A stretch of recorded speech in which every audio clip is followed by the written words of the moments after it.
행복한 안식일입니다. 성도 여러분, 날씨가 많이 더워졌죠? 땀이 나고 힘들 텐데 하나님의 도우심 아래서 새 힘을 얻는 저와 여러분이 되기를 소망합니다. 오늘은 말씀을 통해서 모든 더위와 모든 힘든 것을 우리가 함께 이기기를 소망합니다. 성경 로마서 6장 10절 그리고 11절 말씀을 함께 보시죠.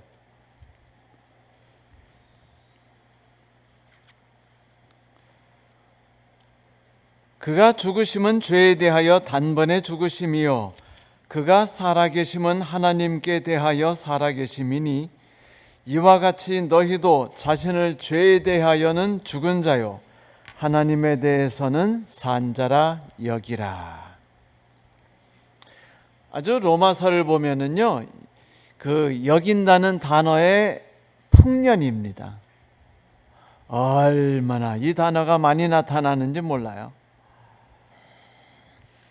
여기다라는 말을 국어사전을 찾아보면 어떤 것이 그렇다고 생각하거나 느끼다라는 의미를 가지고 있어요. 감으로 다 아시죠? 우린 여기다라는 말을 이럴 때 써요. 나는 그들의 행동이 수상하다고 여기고 있어.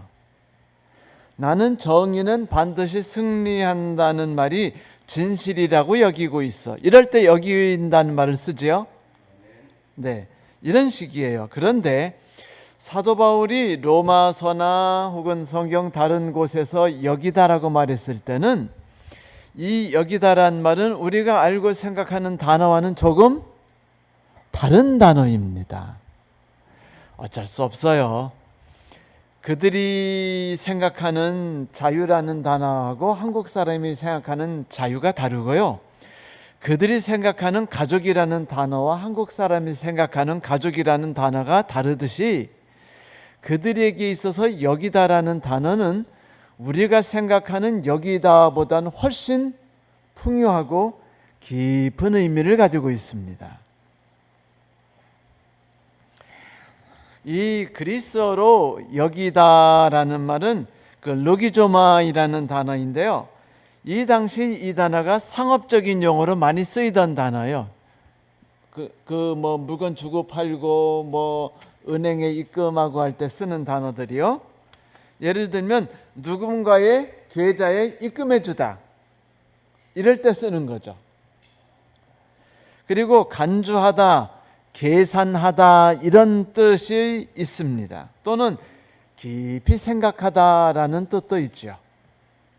바울의 글에서 보면은요, 여긴다는 단어가 아주 많이 나타난다고 그랬죠. 그런데 바울이 말한 이 여긴다라는 말의 용례들을 자세히 살펴보면 통일성이 있어요. 그건 뭐냐면 행동하는 믿음입니다.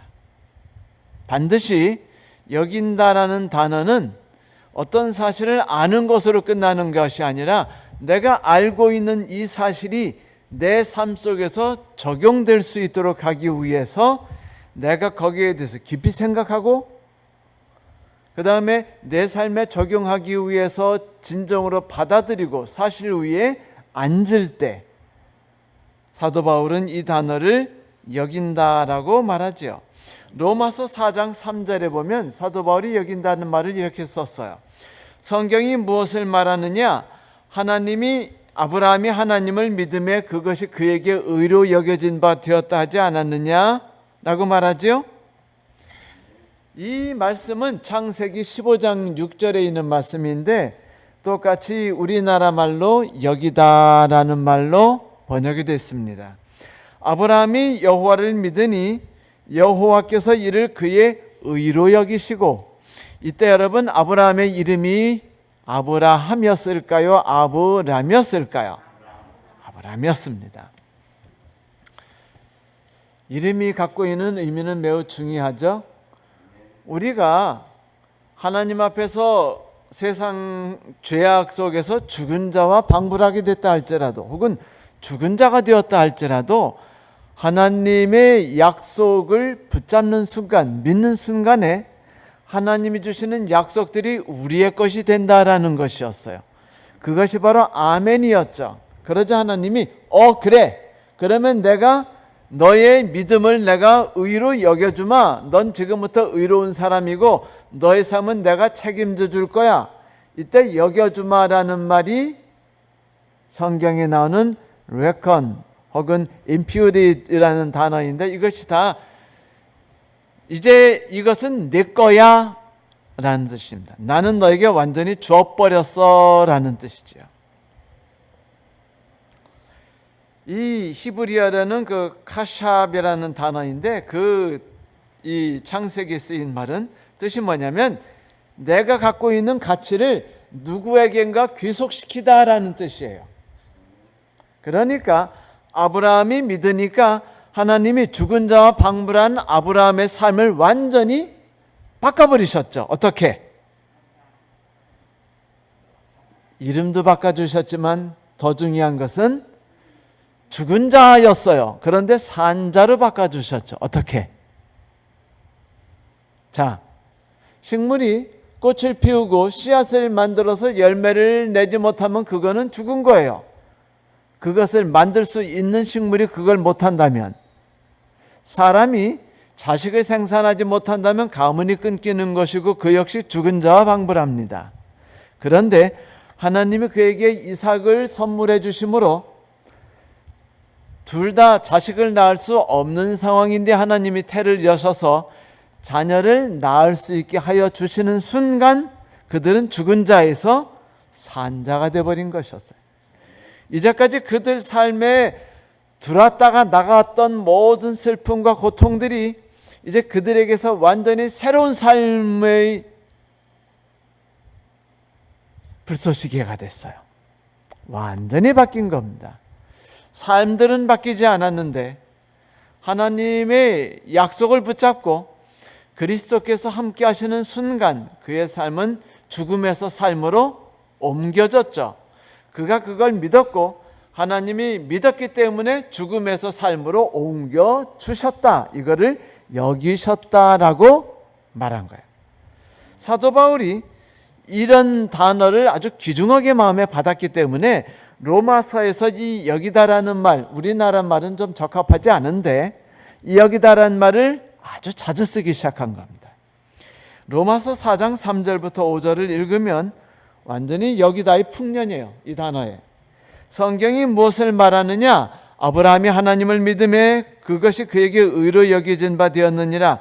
일하는 자에게는 그 삭시 은혜로 여기지 않고 보수로 여겨지거니와 일을 하지 아니할지라도 경건치 아니한 자를 의롭다 하시는 일을 믿는 자에게는 그의 믿음을 의로 여기시나니. 이게 바로 아브라함으로 자식을 낳을 수 없는 자가 자식을 낳을 수 있는 자로 삶의 능력이 바뀐 거죠.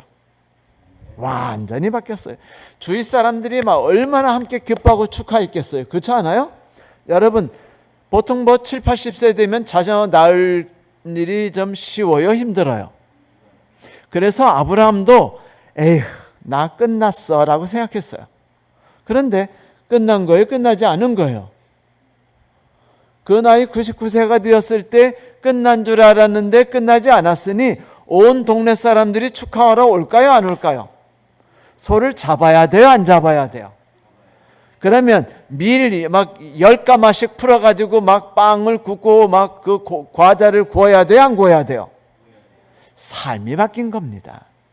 이게 바로 죽음에서 삶으로 옮긴 실제적인 삶의 변화인 거예요. 자, 여러분, 여기다라는 말을 이제 다시 한번 마음속에 떠올려 보십시오. 여기다. 영어로 하면 참 쉬워요. counted on, imputed, 뭐 이런 다양한 단어가 있는데 한국말은 참 이게 난감합니다. 어떻게 해야 될지 모르겠어요. 제 개인적으로는 여기다라는 말은요, 이런 느낌이 들어요. 그대가 듣고 알게 된 진리를 한번 깊이 생각해 봐라. 그리고 결론이 이른 다음에 그냥 확 깨닫고 느끼게 된 마음에 확 와닿은 결론을 그대의 삶에 적용을 한번 해봐라 라는 의미를 갖고 있다고 생각해 봅니다. 사실 여러분, 우리가 지금 1절부터 10절까지 어떤 진리들을, 어떤 분명한 사실들을 배웠죠? 기억이 나십니까? 그냥 생각나시는 거 있으면 말씀해 보세요.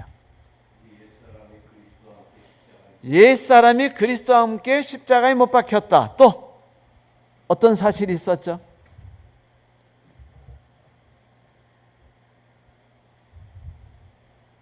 김정희 집사님, 어떤 이야기가 있었죠? 우리가 그리스도와 함께 뭐를 받았다? 침례를 받았다. 네, 맞습니다. 우리가 그리스도와 함께 침례를 받았다. 우리가 아담으로 인해서 죄의 종이 되었고 죽을 수밖에 없는 자가 되었다. 그런데 그리스도와 함께 침례를 받아서 우리가 죽음에 대해서 어떻게 되고 장사 지내고 하나님, 그리스도 안에서 하나님에 대하여 생명으로 부활했다라는 사실들을 1절부터 10절까지 차곡차곡 공부했어요. 그런데 마지막에 이런 거를 우리가 공부했죠. 그리스도께서 단번에, 제가 지난주에 말씀을 마칠 때쯤 단번에라는 이야기를 드렸었죠. 기억나시죠? 단번에 모든 것을 끝장내셨어요. 과거에는 모든 죽음과 사망과 죄악을 단절하시고 단번에 다시는 그 죽음이 그리스도를 지배하지 않고 영향을 끼치지 않는 삶 가운데로 우리를 이끌시게 되었다라고 말했어요. 사망아 너희 쏘는 곳이 어디 있느냐 라고 노래하는 바가 바로 이때를 위해 준비된 말씀이 아니겠습니까? 성도 여러분, 이제 바울은 우리에게 말합니다. 분명히 다음과 같은 사실을 깨달으라고요. 곧 그리스도께서 죄에 대해 죽으셨고 하나님에 대해 사셨다고요.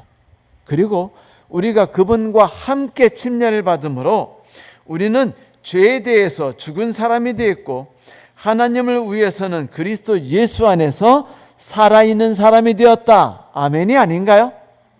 네, 성도 여러분, 그리스도께서 행하신 모든 것이 다 우리의 것임을 믿습니까? 이게 와닿지 않는다면 또다시 돌아가야죠. 그리스도와 함께 침례를 받았다는 말은 다른 말로 어떤 뜻이라고요? 그리스도와 함께 결혼했단 말이다 라고 말씀드렸죠. 그리스도와 결혼한 거예요. 침례식은 결혼식입니다. 따라해 보세요. 침례식은 결혼식이다. 나는 그리스도와 함께 침례를 받았다. 나는 그리스도와 함께 결혼했다. 그러니까 예수 그리스도께서 우리를 항상 뭐라고 부르시죠? 신부라고 부르시는 거예요. 그분은 우리를 신부라고 하시면서 맨날 같이 있기를 바라는데 우리가 매일매일 살아가는 삶 가운데서 고되다, 힘들다, 내 삶은 왜 항상 죽음 가운데 있느냐라고 말하면 내 삶 가운데 그리스도께서 말씀하신 모든 진리가 내가 그걸 진실로 여긴 겁니까? 안 여긴 거예요? 안 여긴 거죠. 그래요. 중요한 것은 진실이 아니라 진실을 내가 깨닫고 내 삶 가운데 받아들이느냐 받아들이지 않느냐입니다. 우리는 깨달은 자답게 살아야 돼요. 우리는 그리스도와 연합했습니다. 영원히 그리스도 하나가 되었죠. 죽는 것도 그리스도와 함께 죽었고 사는 것도 그리스도와 함께 사는 겁니다. 그러면 여러분, 그리스도와 함께 사는 새로운 삶은 과연 어떤 삶일까요? 한번 상상해 보세요. 여러분의 지난 과거의 모든 삶을 되돌이켜 보세요. 정말 많이 구부러진 길이죠. 많이 끊어진 길이고요. 그렇죠? 너무 많이 막 오르락 내리락 해가지고 너무 고통스럽고 숨쉬기도 힘들었고 좌절하게 만들었고 낙담하게 만든 길들이 아니었습니까? 모든 것이 불평등한 것 같고 삶이 너무 억울하게 느껴지지 않았어요? 그런데 나를 도울 리 없고 이해해 줄 일 없고 그냥 나는 힘겹게 나의 모든 삶을 싸운 것 같이 느껴집니다. 하지만 로마서 6장 1절부터 10절을 듣는 순간에 우리가 새로운 사실을 알게 된 거예요. 그리스도께서 내가 그리스도와 함께 침례를 받는 순간에 그리스도의 삶이 누구의 것이 되었다? 나의 삶이 되었다는 겁니다. 그러면 그 사실을 받아들이는 거예요. 받아들여 보기를 한번 연습해 보셔야 돼요. 받아들여 보는 겁니다. 다시 말하면 그 사실 위에 편안하게 앉아 보시는 겁니다. 여러분, 그리스도의 삶이 우리의 것이 된다고 하지 않았어요? 그러면 그리스도의 삶이 어땠는지 한번 성경을 통해 생각해 보지 않으시겠습니까? 그분이 한 번이라도 인생 불행하다고 해보신 적이 있던가요? 부모도 형제도 다 나를 이해하지 못하고 나를 이용만 하려고 그러고 내 덕만 보려고 그러고 아주 도움이 되는 게 없어. 뭐 연예인 중에 많은 사람들이 부모가 자기들을 이용해가지고 너무 힘들다, 고통스럽다라고 말한 것처럼 어쩌면 예수도 그렇게 생각할 수 있었어요. 마리아가 예수님에게 뭐 포도즙 만들어 달라고 말씀하시면 예수께서 포도즙 만드신 순간에 그 다음 날부터 여러분 마리아 집에 무엇가 쌓일까요? 그냥 세상적인 방법으로 상식대로 생각하세요. 마리아 집에 뭐가 쌓일까요? 뇌물이 쌓이죠. 누가 찾아올까요? 사람들이 찾아오죠. 뭐 때문에? 병 고치려고. 그 다음에 기적을 맛보려고. 대박이에요. 예수님만 잘 이용하면은요, 아주 집안이 쫙 피고 예수님 동생들이 그냥 완전히 인생이 역전되는 겁니다. 그러니 예수님이 가만히 생각해 보니까 억울한 거예요. 한숨 내쉬면서 내 삶이 왜 이렇던가, 왜 인생은 불평등스러운가, 내가 왜 걔네들을 다 책임져야. 여러분, 예수님이 그렇게 말씀 한 번이라도 하시던가요? 부모 잘못 만났다고 하시던가요? 근데 실제로 부모 잘못 만난 것 같았어요. 내 생각에는. 그런데 예수님은 잘못 만났다고 하지 않으셨어요. 그러면 교회 지도자들 때문에 교회도 제대로 못 나가고 그 다음에 신앙생활 하기 힘들었다고 하시던가요? 안 하셨어요. 사람들이 예수를 맨날 죽이려고 했는데 왜 나는 진리를 말하려고 하면 사람들이 날 죽이려고 하지? 세상 사람들은 진리를 싫어하는구나. 그러면 난 여기서 진리를 포기하고 살아야 되나? 인생은 너무 고통스러워. 이 나라를 떠날까? 신발을 먼지를 털듯이 털어버리. 이런 생각할 수 있어요, 없어요? 에이, 이놈의 세상 떠나버릴까? 이런 생각할 수 있어요, 없어요? 그런데 성도 여러분, 성경에서 예수께서 불행하다, 힘들다, 지쳤다, 남편 때문에 못 살겠다, 부모님 때문에 못 살겠다, 직장 상사만 아니었으면 행복할 텐데라고 한 말씀이라도 하시던가요? 안 하시던가요? 왜 안 하셨을까요? 어려서? 결혼 안 해서? 그렇네. 죄악이 예수 그리스도를 지배하지 못한 겁니다. 점령하지 못한 거예요. 영향을 주지 못했어요. 죽음이 그분에게는 가까이 하지 못했습니다. 그렇다면 피곤해져는 얼굴이 아니었죠. 항상 생기차고 항상 누구에게 그런가를 불쌍히 여길 줄 알고. 여러분, 피곤하고 지치면 불쌍히 여겨요? 분노해요? 분노하죠. 그러잖아요. 좋은 말도 네? 그렇듯이 아주 안 좋은 얘기만 전화만 하거나 만나기만 하면 누구 욕이나 하고 내 인생은 이렇게 왜 더럽느냐, 힘들다, 내 가족은 다 이런 쓰레기들만 있다 하면서 한번 하는 걸 끝없이 들어보세요. 미치죠? 예수님이 나는 정말 그런 것들 때문에 미쳐 죽겠어. 제자들은 왜 다 졌다고 했고 왜 인생 쓰레기 이런 얘기 한마디도 하시던가요? 아니에요. 예수님은 지치지 않으시고 위로와 용기, 동정을 주는데 지치지 않으셨습니다. 왜? 여러분, 헬렌 켈러가 인생이 지쳤다고 말한 적이 있었습니까? 아니에요. 헬렌 켈러가 예수 그리스도를 만나고 마리아 테레사 수녀가 평생을 하루도 빼지 않고 다른 사람을 위해 일하면서 지치지 않는 삶을 어떻게 해서 가질 수 있었을까요? 어떻게 해서 예수 그리스도는 지치지 않는 삶을 가질 수 있었을까요? 그것은 그리스도께서 하나님을 의지하는 순간 그 삶에 하나님의 생명의 능력이 지배하는 순간에 사망과 그의 권세가 예수 그리스도에게 어떤 영향도 미치지 않았기 때문입니다. 그런데 예수께서 우리에게 말씀하시는 거예요. 너 불쌍한 거 힘들어. 난 너희가 죽는 거 힘들어. 그러니까 방법이 하나 있다. 나하고 뭐 하자? 여러분, 저기 그 드라마 보면 그런 거 있잖아요. 남자가 여자를 너무 좋아하는데 여자가 자기를 안 좋아해요. 그런데 남자가 자꾸, 남자는 뭐 그 회장님의 아들이거든요. 기획실장이고, 남자 그러죠. 나하고 결혼해서 네 하고 싶은 복수를 다 이용해. 나를 이용, 뭐 그런 드라마 보셨어요? 안 보셨어요?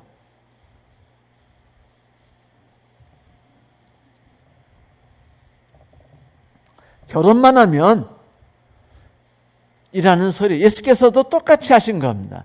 나하고 결혼만 하려는 거예요. 나하고 함께만 하자는 겁니다. 그러면 네가 억울하다고 생각했던 너희 지난 모든 삶이 완전히 바뀔 것이라는 겁니다. 성도 여러분, 이제 그 사실 위에 앉아서 다시 한번 뒤를 되돌아보세요. 내가 굴곡졌다고 생각했던 삶들, 구부러졌다고 생각됐던 그 삶들, 너무 끊어졌다고 생각되거나 너무 오르막길이었고 거친 돌짝밭이었다고 생각되는 삶들이 알고 보니까 주님께서 나를 위해서 만들어 놓은 하나하나의 준비된 길이었으며 그 길에 위에 주님께서 같이 하셨고 하나도 주님의 허락 없이 만들어진 길이 아니었다라는 것을 발견하게 되면 내 삶이 완전히 바뀌는 거예요. 지치고 고통스러운 삶이 아니었어요. 과거의 삶이 어떤 삶이었죠? 축복으로 넘치는 삶이었다는 걸 발견한 겁니다. 내 삶은 외로운 삶이었고 사랑을 전혀 못 받은 삶인 줄 알았는데 내가 끝없는 사랑 속에서 가득히 젖어 있었다는 걸 깨닫게 된다는 거예요. 그러니 이제 나는 그 사실에서 내 과거를 돌아본 다음에 이제 내 오늘과 내 미래에 대해 새로운 삶으로 변환된다는 것이죠. 이것이 바로 여기는 겁니다.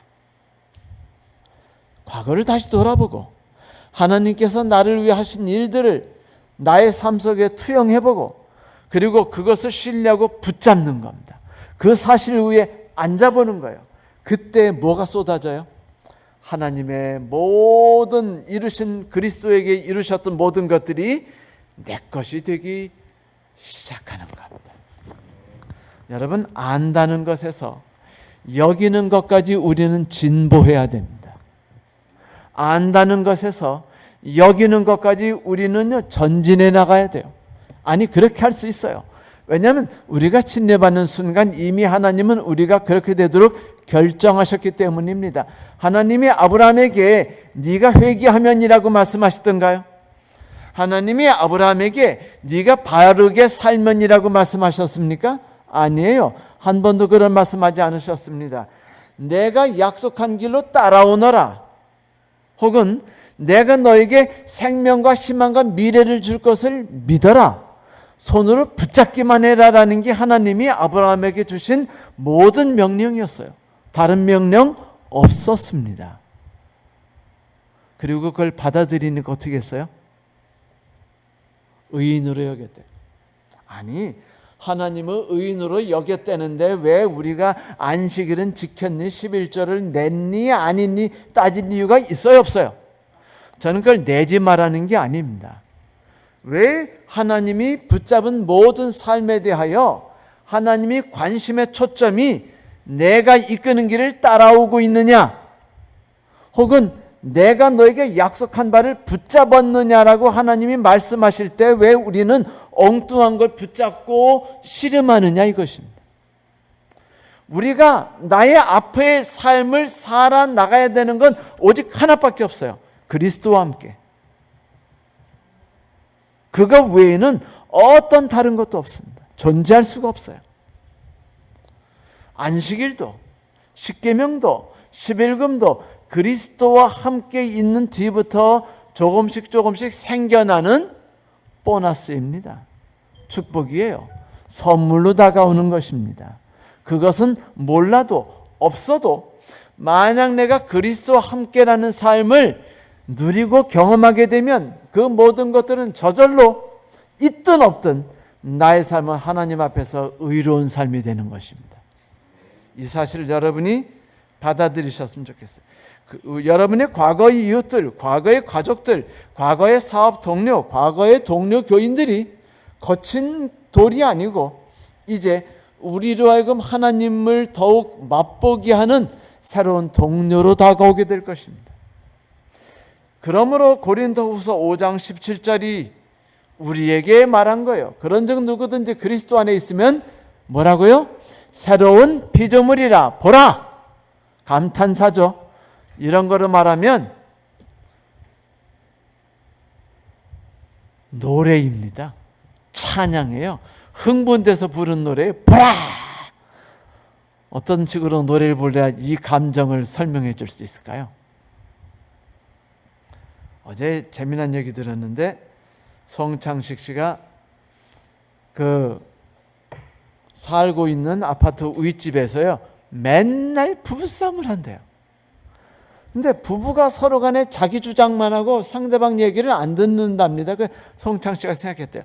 저 사람들이 좀 서로의 얘기를 들으면 얼마나 좋을까. 그래가지고 그분이 고민하다가 만든 노래가 무슨 노래인지 아세요?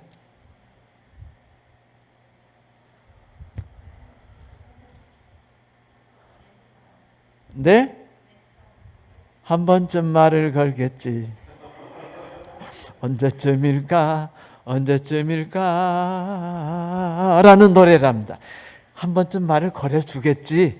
미안하다고, 용서해달라고. 여러분, 고린도후서 5장 17절 말씀이 분명히 존재하는데도 불구하고 그 말씀이 내게 다가오는 것을 힘들어한다면 얼마나 하나님이 힘드시겠어요? 그렇지 않습니까? 제가 바라는 그거예요. 새로운 피조물이라고 말한 이 이야기가 우리의 것이 되길 바라요.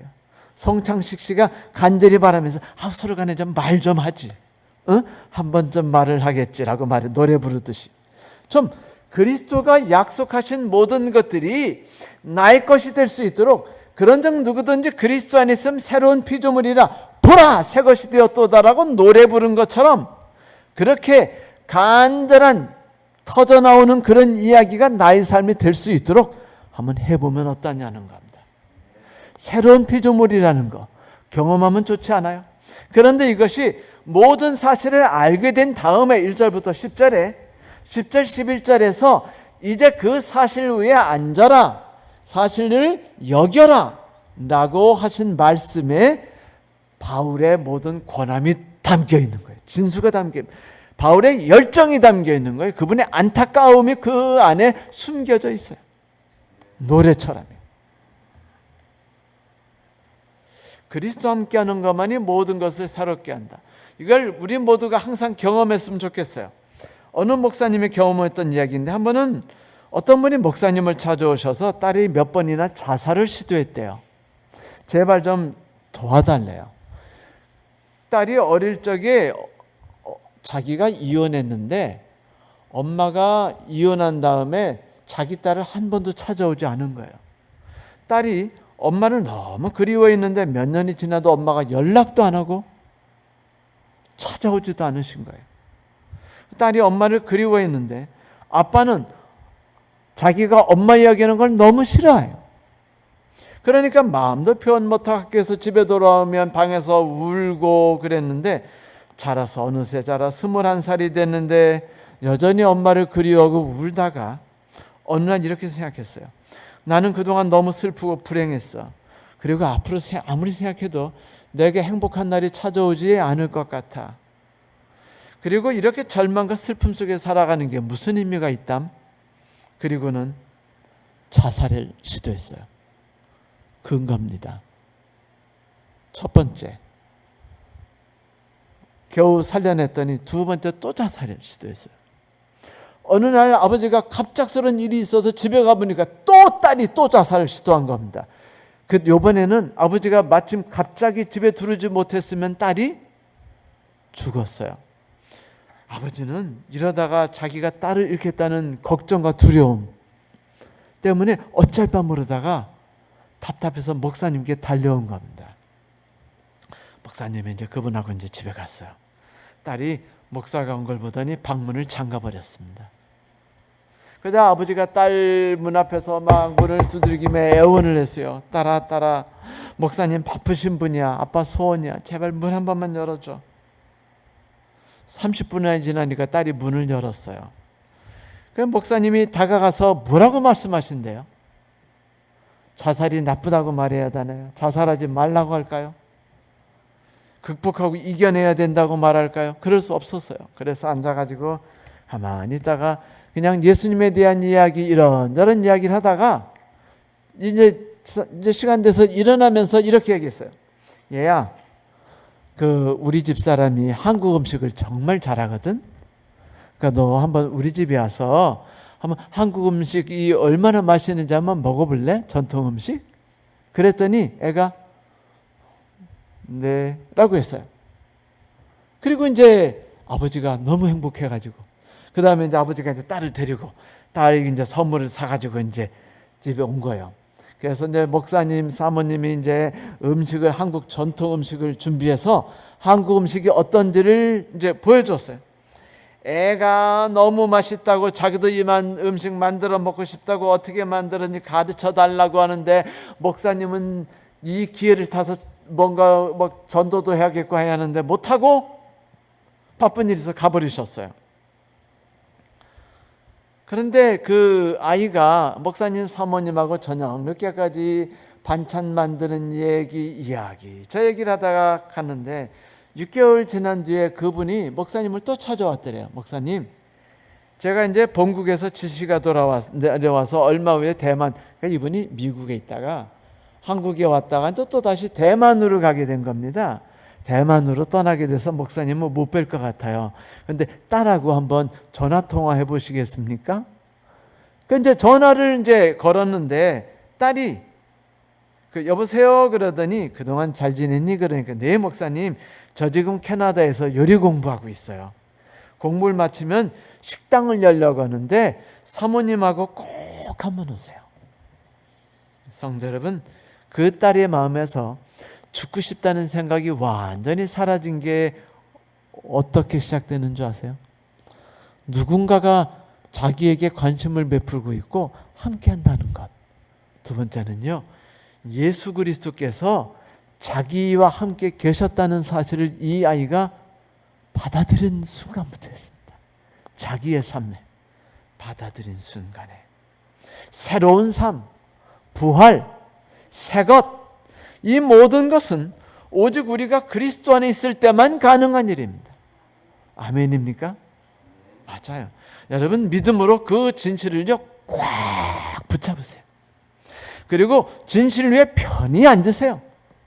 그렇지 않으면 우리는 새로운 삶을 경험하지 못할 수 있습니다. 슬프게도 1982년에 괌섬에서 참 신기한 이상한 일이 벌어졌어요.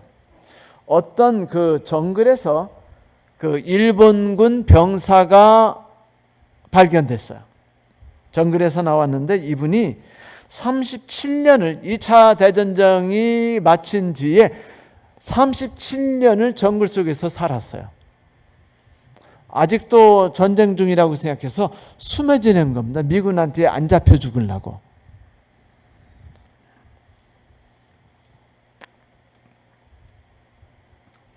근데 이분이 소식을 들었었어요. 전쟁도 끝났고 일본이 항복을 했고 그 다음에 이제 다 끝났으니까 고국으로 돌아가면 된다. 그런데 그걸 사실을 안 믿었습니다. 아니 메가더 장군이 자기를 잡으러 올 것도 아닌데 왜 이렇게 무서워서 벌벌 떨었는지요. 그래서 그가 37년이라는 세월 동안에 그는 언제든지 자기가 원하면 뭐 할 수 있었어요? 자유로울 수 있었어요. 그런데 그는 여전히 전쟁 속에 있고 여전히 자기는 두려움 속에 빠져서 정글 밖을 나오지 않았던 것이었어요. 케니스 데니얼이란 목사님이요, 이런 얘기를 했어요. 많은 그리스도인들이 여전히 죄의 정글 속에 살아가고 있다. 전쟁은 이미 끝났고 그리스도께서 그 전쟁에 승리하셨고 이제 우리가 받아들이면 우리의 것인데 많은 사람들이 그 사실 위에 앉기를 거부하고 있다. 그들은 여전히 죄의 무거운 짐을 메고 있으며 그들은 여전히 영적으로 여전히 정글 속에 들어서 그리스도께서 자기를 자유롭게 해방시키셨다는 사실, 죄에서 사실을 믿기를 거부하고 있다. 우리가 지금 그리스도인으로 살고 있다 할지라도 많은 그리스도인들이 그렇게 살아가고 있다는 거예요. 나는 여전히 불행해. 나는 여전히 힘들어. 나는 여전히 외로워. 그렇게 하면서 죄의 정글 속에서 나오지 않고 있다는 거예요.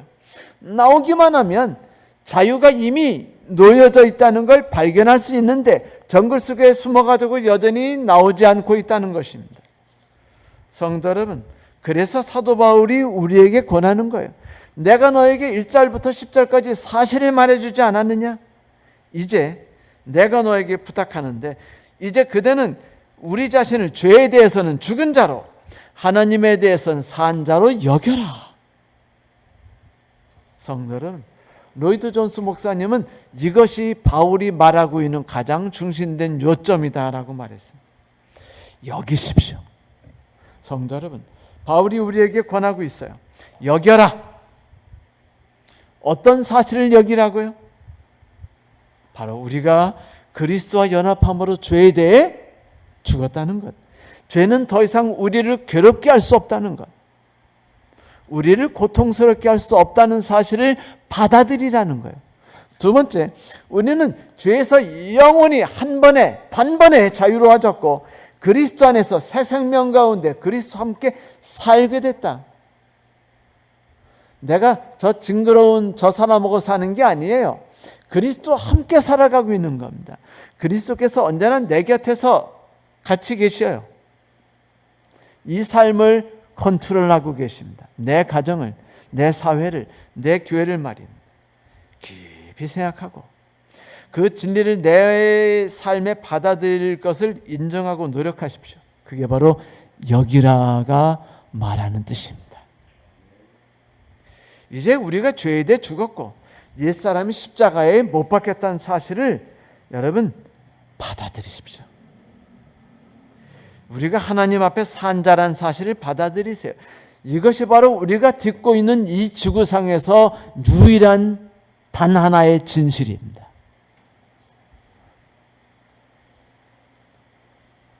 로이드 존스 목사님이 그의 설교에서 이런 말씀하셨어요.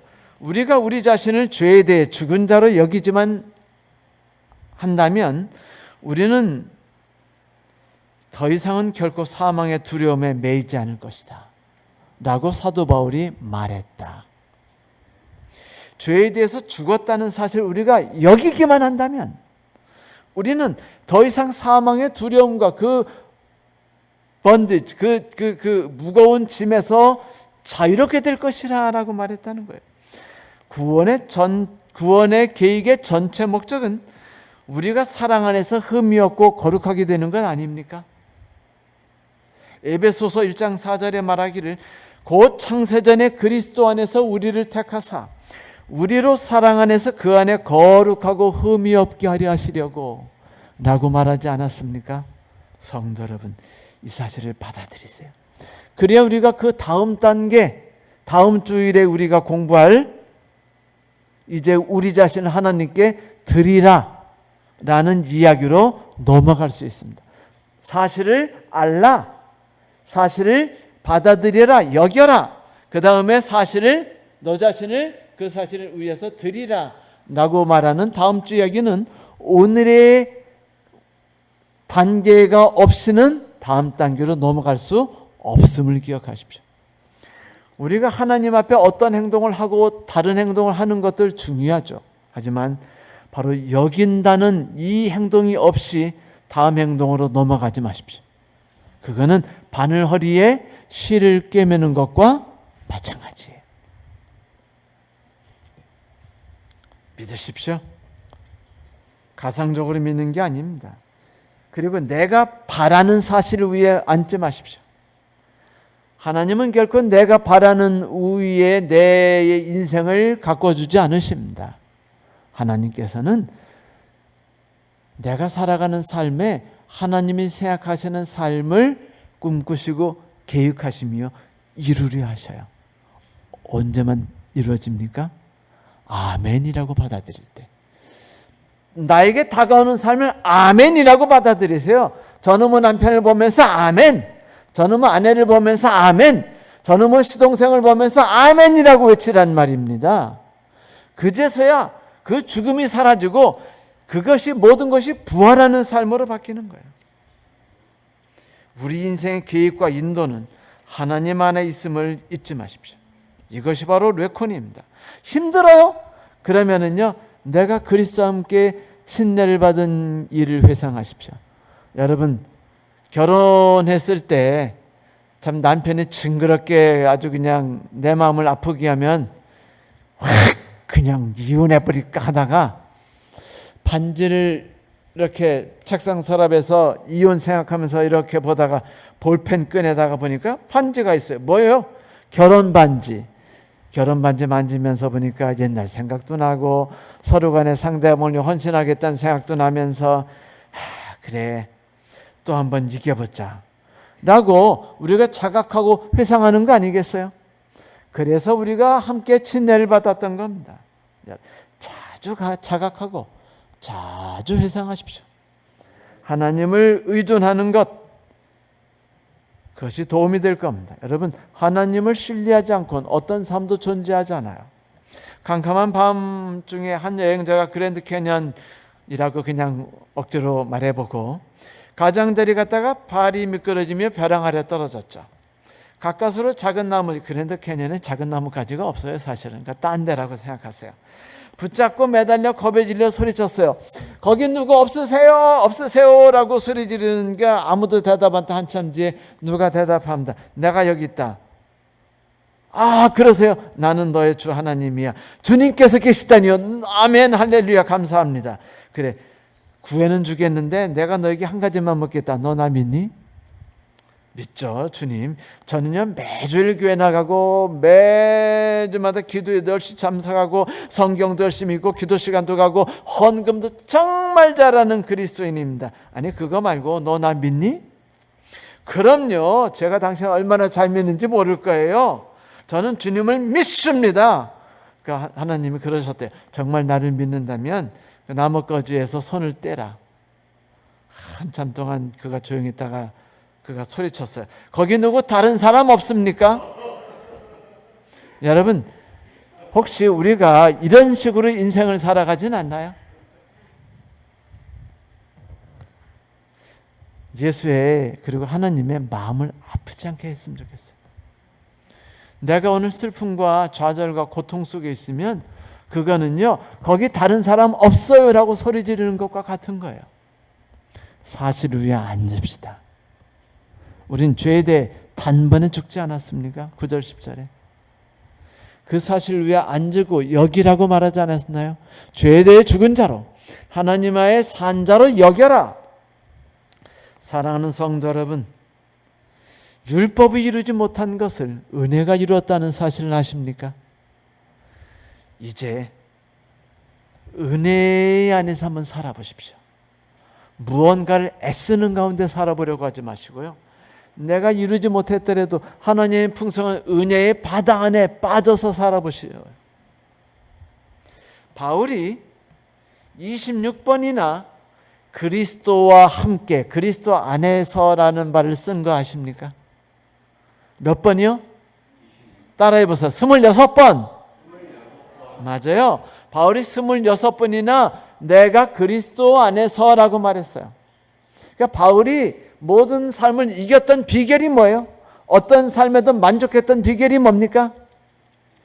병들어 고통스러웠을 때도 비결이 뭐예요? 그리스도 안에서. 아멘입니까? 감사합니다. 말씀을 마치겠습니다.